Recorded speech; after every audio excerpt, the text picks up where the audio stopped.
Bonjour à tous, vous retrouverez ici un petit extrait de mon live, puisque j'ai décidé de faire des petites pastilles sur chacune de mes reviews. Enjoy!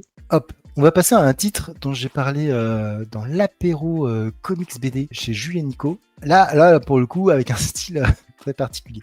Il s'agit de Hound Dog, chien de chasse en français, il me semble, de Nicolas Pégon aux éditions de Noël Graphique. L'histoire, c'est quoi? C'est l'histoire de César, qui se réveille un jour chez lui et qui voit qu'il y a un chien qui le regarde. Problème, il n'a pas de chien. Donc il va voir son coloc. Alors il n'est pas à poil mais quasi. Ça m'a fait délirer ça. Il a juste un t-shirt mais sinon il est cul nu. Et donc il va voir son coloc. Son coloc qui a un bandeau de réalité virtuelle, quoi, un masque de réalité virtuelle. Donc il le voit pas à poil mais il lui dit c'est à toi le chien. Il dit non c'est pas à moi. Il dit bah, c'est à qui ce chien? Bah je sais pas. Et quel chien? Et il y a un chien.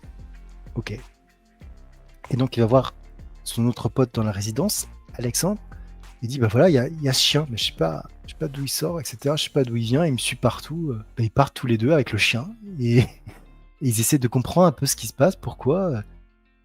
Et en fait, ils vont voir les informations dans un bar.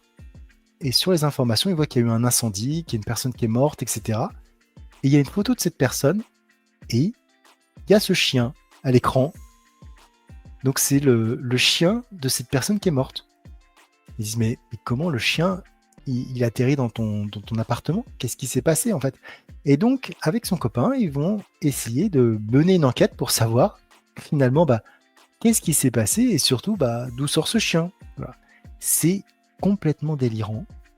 Graphiquement, moi je trouve qu'il y a vraiment, il y a vraiment une proposition qui est intéressante.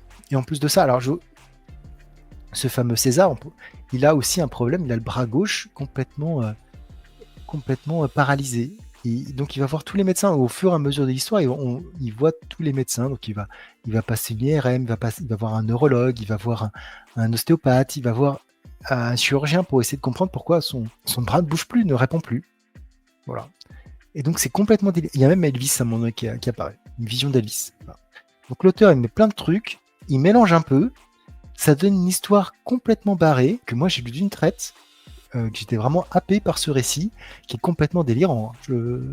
Complètement délirant. La fin est également un peu bizarre. En fait, j'ai l'impression de dire un petit peu.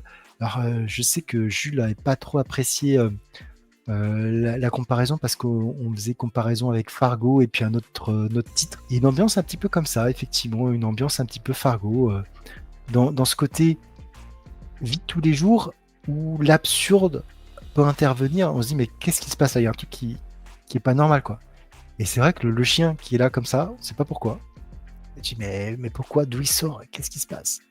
Mais pourquoi c'est le chien du mort et qu'est-ce qui s'est passé? Voilà. Donc vraiment une lecture que j'ai vraiment bien appréciée et que j'ai trouvé très sympathique.